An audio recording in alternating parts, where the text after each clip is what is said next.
Now, the world currently has a population of about 7.6 billion people. Now, interestingly enough, the other night I was watching a movie. Now, this movie kind of portrays how our future is going to be like. Our future, we're running out of resources. And not because the resources are actually running out, it's because the few that have the resources are keeping it to themselves. And the rest of us, unfortunately, are suffering as a result. Now, the world was becoming so overpopulated, there's not enough food, there's not enough water. They implemented a one-child policy. That basically means that you can only have one child.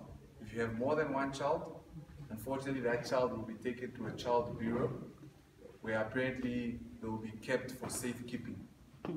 But truth is, these kids were actually being burned. They were actually being exterminated because there is not enough food or there's not enough resources for all of us. Now, coming to her business field, this is brilliant. And the fact that we live in a country where we're trying to promote buy Namibian, eat Namibian, source Namibian, this is basically what we need. So it's actually up to us then to support their efforts in ensuring that she gets access to markets. Because you can have wonderful product, but if you don't have access to markets, it's of no use. And those access to markets will only start if we start supporting her. We are her best support right now. I mean, this hall was supposed to be filled with a whole lot of people. But that's the other thing that you also need to learn. How do you learn to get crowds? Because at the end of the day, if you can't sell your product, then your business is useless. And I'm going to tell you this from first-hand experience. A business without cash flow is like a human being without blood. The whole buttering system that you have now in place, it's going to work because obviously you're small and you're starting off. But in the real world, we're no longer into the buttering system. It died out ages ago. So people now butter with cash. They butter with, okay, I can give you security or 30-day account, whatever the case, but it's now a money world. And it can only be if you're selling your product. Now your product is not hard to sell. It's food. It's needed on a daily basis. This is the most simple product that you can sell to anyone. It's not like it's a gadget that I need to convince you that, you know what, this phone has 12 megapixels, it has facial recognition, wada wada. You don't have to do that. All I need to hear is that sound of your stomach saying you want to eat. And then I sell you what? Food. It's not difficult at all. But you also somehow, because remember, business, you can be passionate about food. You can be passionate about what? But it's also up to you to get yourself a team. You might not be good at selling. Then what you're going to have to do is find someone who's passionate about selling. You're passionate about the food, but there's someone who's passionate about selling. They know how to sell, and they know who to sell to. Then you get these people together, and then together you form up a great team. Eventually, you're going to have to find people in logistics. How do we get the product efficiently to where we need to be? How do we ensure that it's not just here today and not there tomorrow? So you have to build a team. Because with a team, that's how you gradually achieve the dream. Now, Henry Ford, the founder of Ford Motors, at one point, kids from college came to interview him, and they were asking him questions. Now, every time they ask him a question, he picks up the phone, and then he calls someone. Hangs up, they ask another question, he calls someone. And then the kid said, but why do people consider you the smartest person in the world when all ever you do is call other people to ask questions or to ask answers from them. And then he replied simply. He said, I don't know everything, but the one thing that I do know is how to think. And when I don't know how to think, I rely on others to think for me. So you don't have to know everything about the essence of your business. Get others, and then the others will come and complement you. And that's how you can grow. Because the one thing that I've seen with our businesses, especially us people of color, black people to be exact, is that when the owner is not there, the business doesn't seem, it's non-functional. When Esther is not there, then African Chakula dies a sudden death. It's like you've been put on death row. The company ceases with you. And we need to see an end to that, where our businesses die with us. I don't want when I die tomorrow, my company also dies with me. I would like that to be a legacy, not only for myself, but for the generation that I was part of. People can one day say, wow, no, it was that guy who used to live. I'm sure you guys know a man called Cecil Rhodes. He was one of the Afrikaners. Up until today, his legacy lives on. Not a good legacy for some, but it still lives on. You see? So that's essentially what you need to do. Find yourself the right team, surround yourself with the right people, and you'll surely succeed. You're going to hit a number of roadblocks. NSI is one of them. But there are ways to get through roadblocks. Now, yesterday I was watching some funny story for, what's this girl? Kasime, what? Kasime. Yeah, I never watched the things. But yesterday, ironically, someone posted it, and I was just like, let me see it. I'll most probably not die. So, she was narrating a story of her driver's license had expired. And the police was asking her, ma'am, your driver's license has expired. And she goes like, so what? I still have my experience of driving the car. It's not like when my driver's license experience expired, my knowledge of driving the car also expired with it. So why should I renew my license?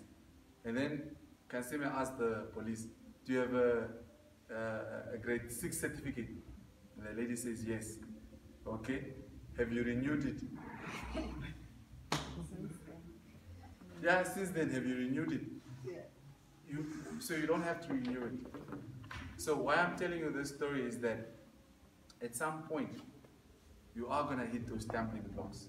But when you do hit those stumbling blocks, see them as opportunities. See them as growth factors. Because I personally believe in the saying, everything happens for a reason. The reason why you're going to hit these roadblocks is most probably because you're not yet ready to get to the next stage. Now, today I was speaking about how we all pray for certain things. Some of us pray for the rain, some of us pray for success, some of us pray for happiness, and all these sorts of things. Now, imagine I'm there, I'm praying for the rain. Obviously the rain is good, but you know the only thing that is good from the rain is the water. The rest is not good. Flooding is not good, the thunder is not good, the storms are not good, and worst case scenario, the hurricanes that come with them, they're not good. But we do pray for those things. So you've prayed to be a businesswoman, and you obviously want to succeed. It's not all going to be glory and all these sorts of things. Unfortunately not. It's not always going to be the case. But I can guarantee you, if you push through, you're going to get through. And this is the one important thing.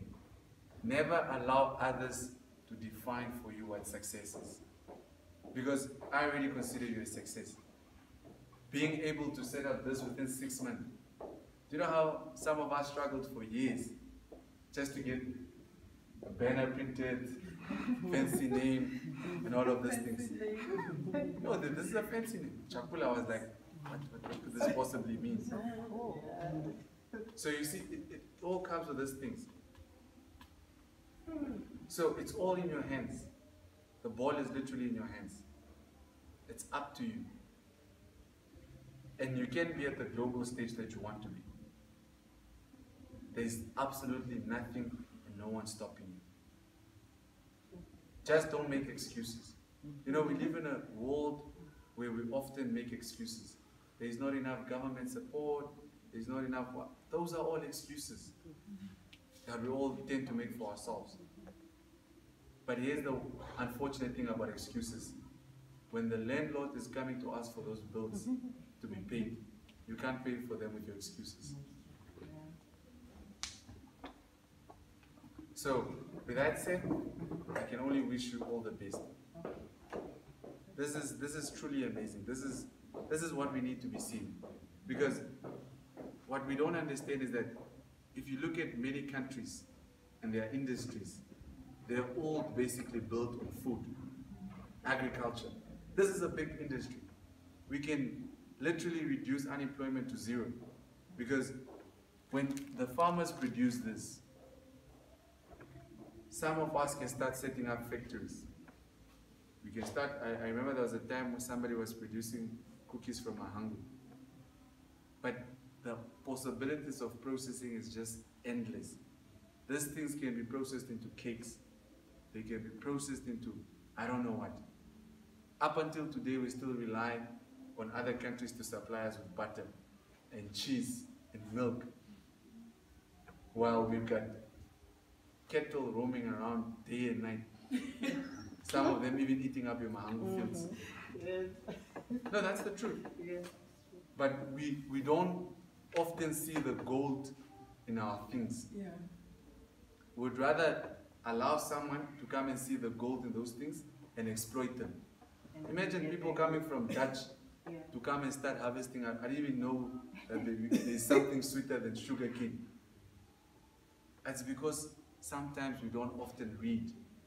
We don't do the proper diligence. I can just imagine the guy who had picked up a diamond. This guy, instead of going home, do some research and say, what is this thing? This guy literally handed gold into another man's hand. Now, when you fail to see the gold in yourself, others will see the gold in you and they'll milk you for it. You will be milked for the gold that is within you, just because you failed to see the gold that you have. So here, you've got something that's golden. You've got a golden product here. It's now up to us to somehow support you where we can. Remember, we're going to say now we're going to support you. Because we want to say fancy things. Yeah. But at the end of the day, it's all going to be up to you. So with determination, with passion, persistence and consistency, there's no way you're going to fail. Absolutely no way. And remember, if you want to be called success, then you're just a failure who fails to give up. Do you know what successful people are? They are failures who fail to give up. That's why they're called successful. They somehow failed to give up. That's the only thing they fail to do. They fail in all other things, but the one thing they fail to do is give up. So I'm telling you today, fail to give up, and you'll surely succeed. That's it.